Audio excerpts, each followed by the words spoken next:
In 3, 2, 1, again. John, are we live? Yes, we are.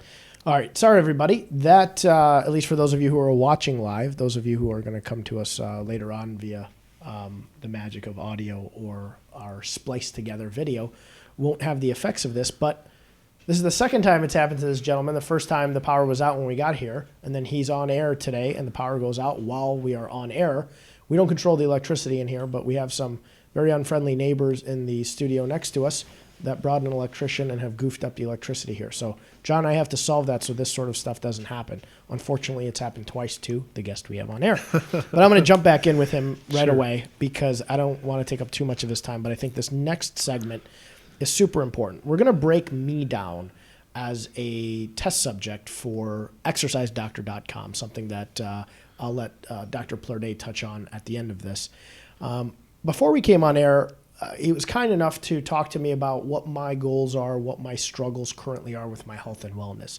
And as a little bit of background for those of you that don't know me well, I yo-yo up and down in health and fitness a lot. I work a lot of hours, so I come home and I overeat. I eat past full, something that it's a term of art that Dr. Plerday used. I allow work to take over my fitness goals and my health goals. And I've just got to a point where my cholesterol levels are high. I've gained a lot of weight. And I'm going to let Dr. Plerday go through how he began to analyze me. And then we'll just chat about some of the struggles I have. And I'm saying it on air, and I'm promising this. I'm going to be a client of his and a patient of his because I truly believe after the breakdown we had prior to going on air that I really could benefit from this. And I think many of you could as well. As a lifelong change, not just a lifestyle change for today, but I was saying it before we went off air, I'd love to be around until I'm 85. I don't have kids yet. I want kids. I want to be able to be a healthy dad and obviously a healthy husband at some point. And I do know that if I continue on doing what I'm doing today, that in a decade from now, if I'm still around, I'm going to be in really bad shape. So I don't want to be the guy that's 50 and comes to you and says, I am damn near on my deathbed. I want to correct that now because health really does equal wealth. So I'm going to let you break down what you started to do for me. Sure. So when people come to us initially, we do an evaluation, a historical evaluation of adiposity or how their body fat weight has changed. So in our prior conversation, you divulged that you're 35 years old, you're 5'6". Your current weight's almost 5'7", guys.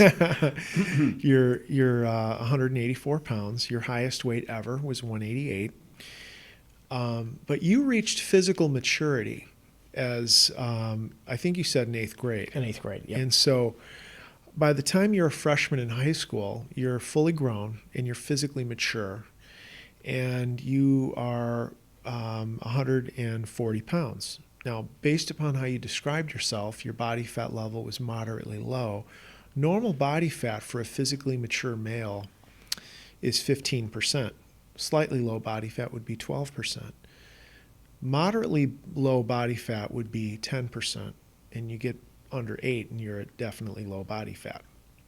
So I can take to the bank that your body fat was about 10% as a freshman in high school. Okay, so 10, and you weighed 100. I want to go back to that. And you weighed 140 pounds. Yes. So if you take 140, right, your total weight, 10% would be 14 pounds. So if you subtract 14 pounds of fat from your total weight, we back into muscles, bones, connective tissues, and organs of 126. So the way I say this in my sort of philosophical way is that when God designed your body, He designed your frame to be at about 126. So now we fast forward, you're 35 years old. Your lean mass is still about 126, but you, at your high point, you weighed 188. So if you take the total weight and you subtract your lean mass today, which I would say is 127, your peak fat weight would have been 61 pounds. Okay? And so if you subtract the baseline fat weight of 14 pounds from the peak fat weight of 61 pounds, it's a 47-pound gain in body fat weight. Well, if you take your 47-pound gain in fat weight and you divide it by the baseline fat weight of 14, it's a 336% increase, which has really significant clinical implications. And it has to do with the fact that fat cells essentially can only double in weight. Whatever your body fat weight is, Mo, it's just the weight of all your fat cells. So the moment your body fat weight more than doubles, it's indicative that there's actually two types of fat creation happening. The first kind of fat creation is when the fat cells are filling up with storage fat called triglyceride. The fat cells simply get bigger and they get heavier. But when your body fat weight more than doubles, your body starts to manufacture new fat cells. And where the body manufactures those new fat cells is genetically inherited. So I palpated your abdomen and I kind of examined you here, initially. And what I learned is that your fat distribution is very evenly distributed from a subcutaneous perspective, but a significant portion of your body fat is intra-abdominal. And the problem with that is that as fat cells are accumulating in your abdomen, they encroach the liver, and you start to develop a condition called non-alcoholic fatty liver. And this is a problem because if my blood glucose is elevated, part of that glucose will be diverted to the liver, and I'm going to form glycogen, and my blood sugar comes down. If my blood sugar is low, my liver will degrade glycogen and release glucose and bring me back up. But when the liver starts to get fat, your ability to buffer your blood sugar is hindered. And the problem with that is you end up overproducing insulin. And so what I tell people is that if you had a 336% body fat weight gain, you can't have that outcome. It's a non-starter unless physiologically you've had a continuous state of slightly elevated blood sugar and slightly elevated blood insulin. It can be under the radar of diabetes, but be above what's ideal for you. And the problem with that is that the continuously elevated insulin required to get that outcome produces an inflammatory state. And that's why if you know people that are type 2 diabetic that are not managing their blood sugar, they end up with a knee replacement or a hip replacement or a back surgery because they're in a continuous state of inflammation. The problem is, and this is from the science perspective, that body composition as a laboratory determination may be the greatest single indicator of the accumulative impact your lifestyle is having on your body because it helps us understand pathology.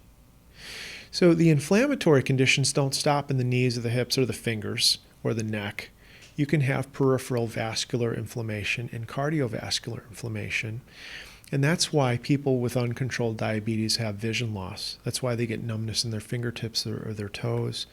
The blood supply to the genitals can be compromised. And, that's where a lot of the ED medications have sprung up because the erectile dysfunction medications are vasodilating medicines. So they increase blood flow to the extremities and that helps performance. But the point is that when you look at these significant points of your health history from a laboratory perspective, it's eye-opening. And you're 35 years old, so play this out another 10 years or 15 years.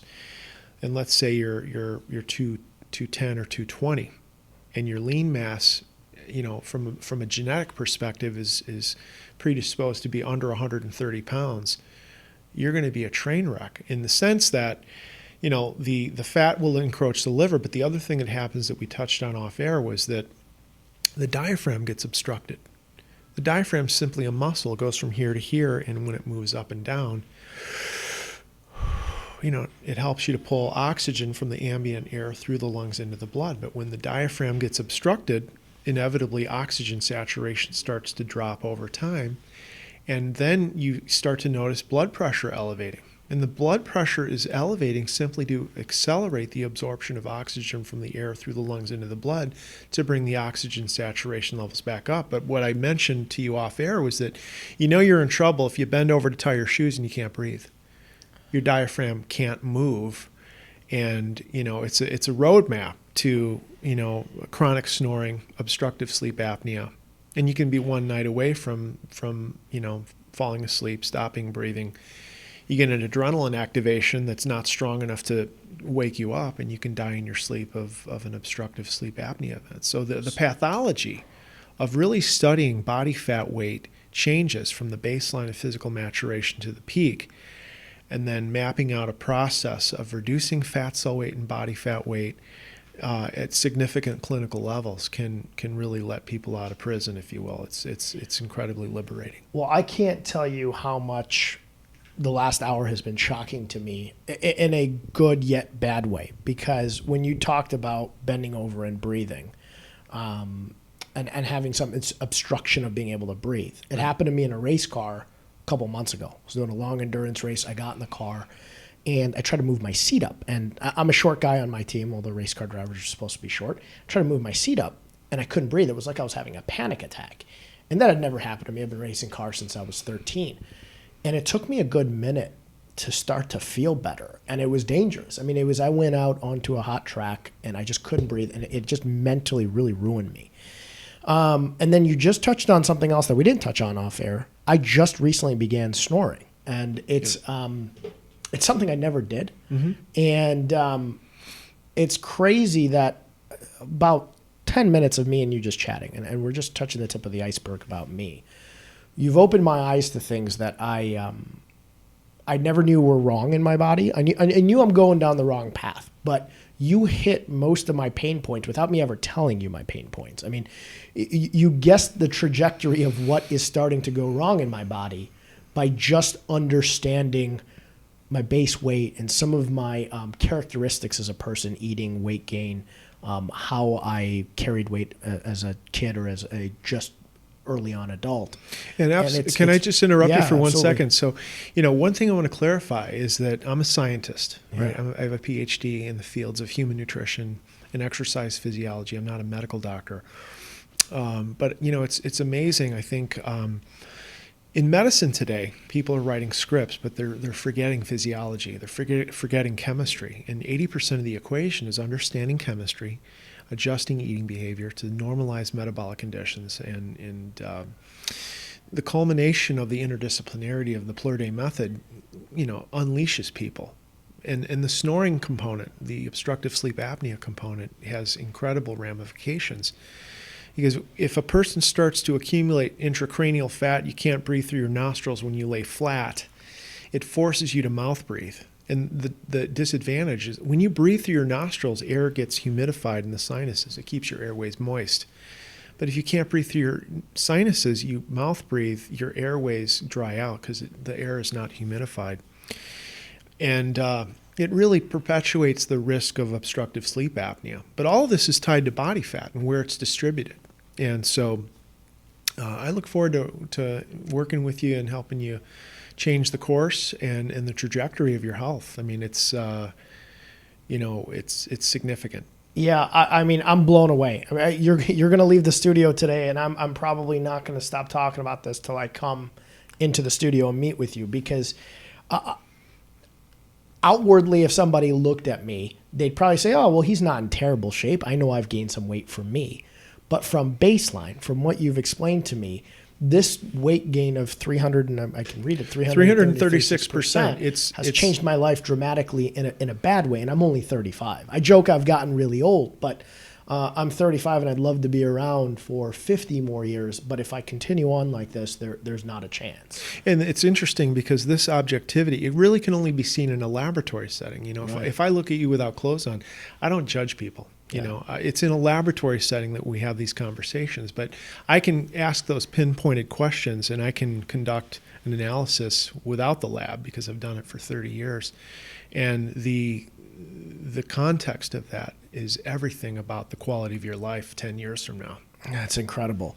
Well, so this exercisedoctor.com, right. It's more geared towards a guy like me, as opposed to somebody who's waited till they're 50 and really struggling. Explain what that is and what the difference between the two programs are. Yeah, so we have this thing called the Plur-Day method, and it's the foundation of our science. And we're developing 3 brands. The brand that's been the established focal point is the PlurDayInstitute.com. And it's weight loss, it's interdisciplinary science-based weight loss for the executive who has a high clinical need. We have another brand called DrNutrition.com that is an affordable weight loss approach that's science-guided. It's not the full in-depth involvement with all the science, but it gives people enough of the science to make substantial progress. But it's science-guided weight loss that's affordable. That's called drnutrition.com. That website is in development. Right now, all of those domains go to the plurdayinstitute.com.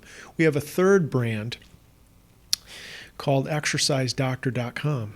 And that brand is all about fitness and performance for the executive who just wants to take his or her game to the next level and really would love to work with somebody with doctoral science credentials in multiple fields, but doesn't know where to go. Right. And so we do half-day assessments. It's $1,500, and it's worth every penny. It's worth actually a lot more than that. At that point, we map out how much body fat can be lost, how long it's going to take, what are the different approaches that we need to walk through, and it's really an amazing process. But the exercisedoctor.com is it's a flat fee of $10,000 for a year, and it gives people the guidance, support, the encouragement, and the accountability they need to get whatever they want. We can confirm if their desires, their goals are possible. Oftentimes, we surpass people's expectations. Yeah. And the power of the method is, to this day, 30 years later, after I started this whole thing, I'm pinching myself. I can hardly believe it. Well, I cannot stress how much value 1 year of attending your institute would have on somebody's entire life. You've gained a client in me, and I hope that anybody who's listening or watching this again can check out your website and have a very honest evaluation with yourself. I've had a very and I'm going to call it sobering. I've had a very sobering hour and a half chatting with the doctor here. I knew I'm going down the wrong path, but not to the extent that you've now explained for me. Some of the symptoms that you explained to me have been happening to me, but I have not understood why they're happening. Right. And the dramatic effect of, again, playing that out for 10 years could be really, really a costly thing for me. So I can't wait to, and I call it an investment in your future, investment in health. I know as a entrepreneur, as a business owner, if I had a family right now, I would probably be operating at suboptimal levels. I mean, I know myself. I wake up in the morning, I'm exhausted. I go to sleep, I'm exhausted. I'm not effective. I mean, it's such an investment in your future and your health. And kudos to you. I mean, I've been around fitness and wellness for a long time. I've never had somebody approach my health and wellness like that. And I mean, I come from a family of doctors, and my dad's been pleading and begging with me, and he listens to the show to take control of my health. And, you know, I did my blood test, fatty liver enzymes, just like you just mentioned, prior to me ever telling you I had them. You mentioned that was going to be a byproduct of my lifestyle right now. And I again, cannot stress it. I've been around the fitness world for a long time. I've never seen anything like this. Well, I really appreciate the opportunity to talk with you today. Yeah. If somebody wants to reach out and get a hold of us, they can go to the plurdayinstitute.com, the Get Started page. They can fill out a little note and send it. It comes directly to me. And we can get the process, the conversation started. Or they can call our 800 24-hour call center. It's 844-756-8733. 844-PLUR-DAY is our call center. And we can get the conversation started. Where are you located? We're located in Lisle, Illinois, right off of I-88. So it's really easy to get to and conveniently located. All right, before I let you go, because I always like asking this about people, I'm going to ask you for a piece of advice, but I want to know what Dr. Plurday does when he's not evaluating and changing the lifestyle of people. What does free time for you look like, if you have any free time? Oh, I do. So one of the things, I like meditation. Okay. I practice therapeutic journaling, prayer. Exercise has always been a passion for me. How I exercise has totally changed. What do you do now? Well, I used to run marathons. I've run 10 marathons. I finished in the top 10% of finishers in the Chicago Marathon. And, you know, before that I was a competitive power lifter. Now I just exercise to stay in shape and be healthy. You know, I'm 54 years old. You don't look 54. And I have less body fat now than when I was 18. I weigh about 10 pounds less than when I was a senior in high school.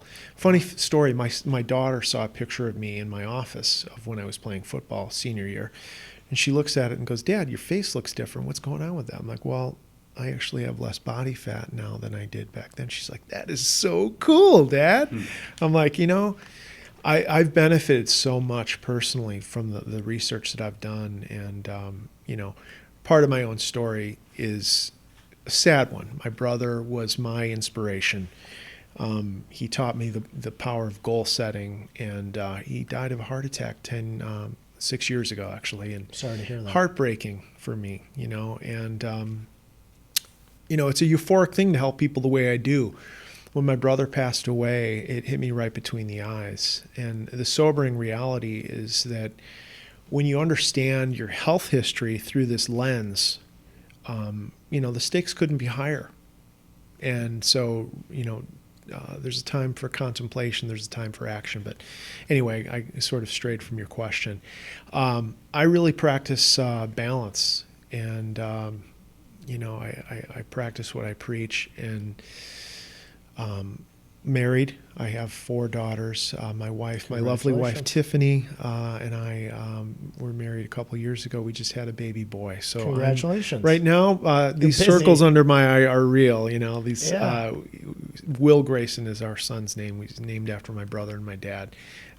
It's been a great new chapter of our lives. So I'm super thankful and blessed. Congratulations! And what more motivating than being a healthy dad for 5 now? 5. 5. Yes. Pray for me. Yeah, you're a busy guy.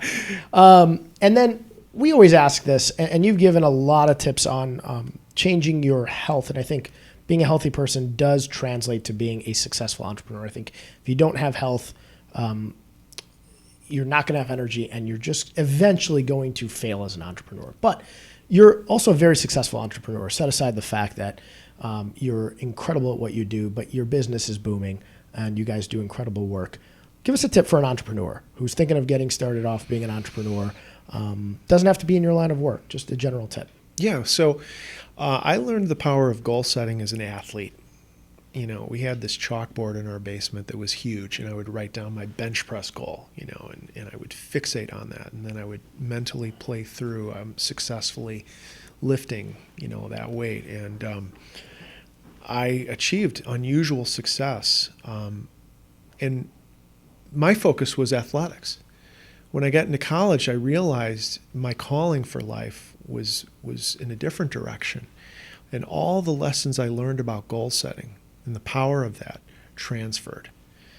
And so I'm a big believer. Write your goals down.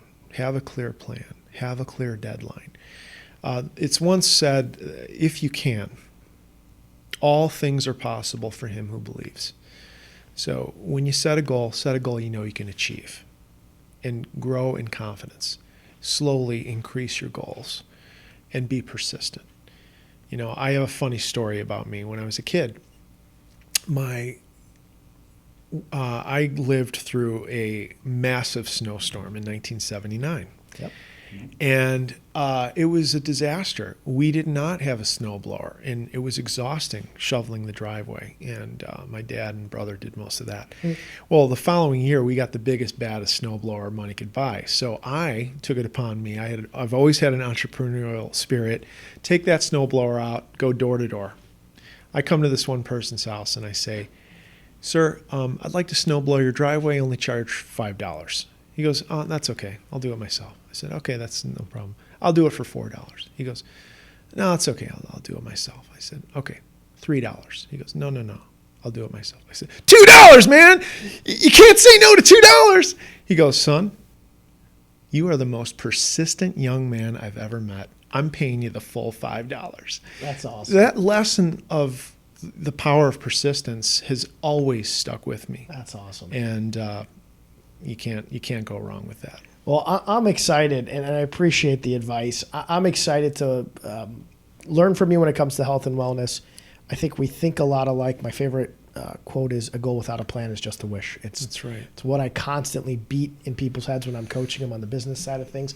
Write down your goals, make a plan to achieve those goals, and break them down into what you got to do every single day. So I love your advice.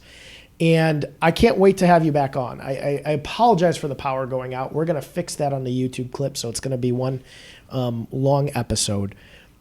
I'm excited to take Mo of today with Mo of a year from now. Hopefully when I'm 36, somebody can look at me and say you're in better shape than you were when you were 18. That'll be a goal for me. I'm going to let John, if you have any questions, I sometimes skip over you. I know you've been working hard on getting the audio and everything working since the power went out. But any questions for our guest?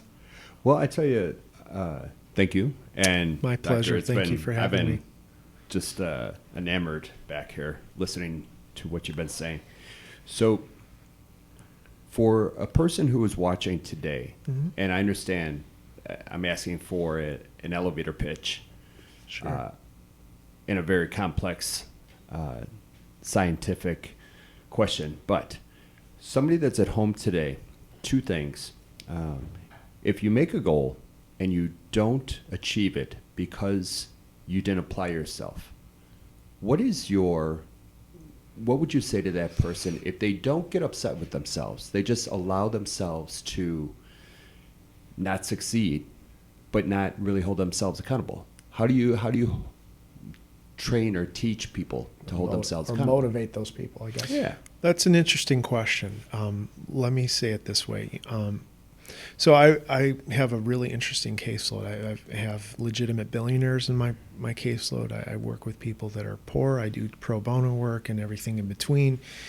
And one of the things I've observed, coming from the perspective of a social work background and as a therapist, is that most people have a critical voice in their head that says, you know what, I'm not good enough, I'm not rich enough, I'm not handsome enough, I'm not pretty enough, and it never shuts up. And when people miss a target, my philosophical approach is I say, you know what, don't beat yourself up, let's get back on the horse. It's okay.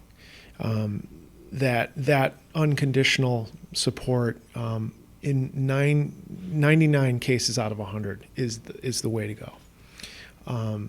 Occasionally, I'll have people where they like to be punched in the face verbally. It's not my style, but I do adjust my coaching approach for those people that need that. But I find if you peel back all the layers, what people really need to hear is, it's okay. I made that same mistake myself. Let's get back on the horse. You're going to be fine. And, that's really the approach that I stick to. Very nice. Okay. And one last, you said you eat roughly every 2.5 hours. Correct. Which, fantastic. Caloric intake, or do you break it up as far as proteins and then like carbs in the morning, proteins in the afternoon, so you don't crash? Is there a up and down to that? There's a science to it, John. Well, of course there is. Yeah. So one of the things we teach people, when people ask me, is what I'm eating good or bad, and we have a complete record, right? I say the same answer every time. A wise teacher once said, it's not what goes in your mouth that makes you bad, right? It's what comes out of your mouth. There's no morality in food. That's my position. The question's never going to be, is what you're eating good or bad? The question is it metabolically optimum for John Lally? And the answer all too often is no, it's not.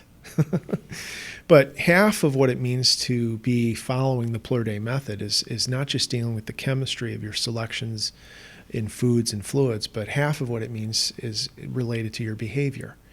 I teach people to eat every 2.5 hours, whether hungry or not, because if you eat every 2.5 hours, you never get hungry. Your satiety center, the part of the brain that signals you're full, remains activated. And when you're not hungry, it's much easier to follow a regimen that's healthy. If I go all day without eating, I lose that battle. I'm going to eat everything in sight. I'll eat my body weight in sugar or whatever it is. And it has nothing to do with discipline. At that point, it's pure biology. The feeding centers of the brain are pulling me by the nose, and I lose. So we look at the physiology of how the brain regulates hunger, so you win. And so following a healthy regimen is easy. We also look at the psychology of, hey, if I'm eating and it has nothing to do with hunger, what's the trigger? Is it anger? Is it frustration? Is it sadness? Is it fear or anxiety? Or am I celebrating? Right. So anyway. Interesting. Okay, thank you. You bet. I just But as didn't far know as the if there science was... goes, it doesn't get more precise at Plur Day. The calories, the portions, the breakdown.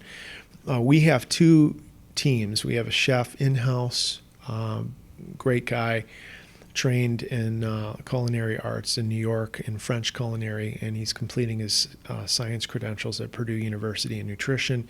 We have another team. We have unlimited capacity to cook for people. So if part of what they need is help in the Meal kitchen. prep. They basically need a wife.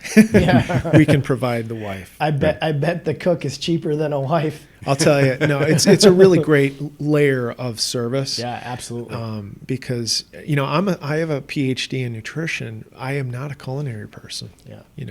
Thankfully, my wife's a great cook, and I have a chef too. So, having that level of service puts people in a position to succeed, even if they don't have those culinary skills. We assess people. What do you like? What do you not like? What's your culinary knowledge level? What's your interest level? Some people are foodies. Some people are like me, and they're not very knowledgeable in culinary art. Some people are very interested. Some people are not interested at all. Some people have huge bandwidth for cooking and capacity. Some people work so much they don't have time. We finesse the implementation of their prescribed meal plan based upon those factors, and it makes it enjoyable. I think that's super important. Like I love to cook, and I love my green egg, and I love to grill, but I just don't have the time. So I find myself being the type of person that typically just goes on Uber Eats, and it goofs my diet up. Yep. So I'm the type of person where a meal person or a prep or something would be worth its weight in gold again. Absolutely. Well, Doctor, I don't want to take up any more of your time. I guarantee we are going to have you back on if you'd come back on the show. My pleasure, absolutely. And I mean this when I say this to everybody. This was maybe one of the most eye-opening 90 minutes of my life, setting aside virtually everything else I've ever done. I mean, I just... Having you break down the thoughts I've been having in my head prior to me vocalizing those issues to you, and nailing them right on the head, exactly how I'm feeling them, and then basically giving me the diagnosis of what's going on with those symptoms, has been eye-opening. And also, on a positive note, very motivating. Because it's shown me, and hopefully any of you who are sitting at home feeling like me, and I'm sure there's a lot of you listening that have the same feelings I have, don't let it be hopeless. Let it be motivating, because there is a way to solve it with guidance, and you don't have to guess. And again, I'm going back to that because I think it's so important where you have somebody to hold your hand and teach you what you have to do, so you don't have to guess and you can become healthy. So you've gained a customer in me. For anybody listening, please check out the Plur Day Institute. I will keep you guys updated on how this is working for me. I'm big on social media, so I'm sure we'll be tuning in. People will be tuning into my weight loss and my journey to becoming healthy again. So it's going to be fun. It's an honor to have met you, and I'm excited to move forward and become a healthier version of me. Hopefully, have the same abs I had when I was in high school. That would be something. Sounds good, Mo. I look forward to helping you, Mo. Thank you, John. Thank you so much. Yeah, we appreciate you coming on, and we're again very apologetic about this power outage thing. John and I, when you leave here today, are going to have some words with people in this building. So thanks again. We don't have a set person for next week, but we will see you guys next Wednesday at 3:00. Thanks for tuning in. And again, what a show. Glad to be here. Thank you. You betcha. In 3, 2, 1. Thanks a bunch.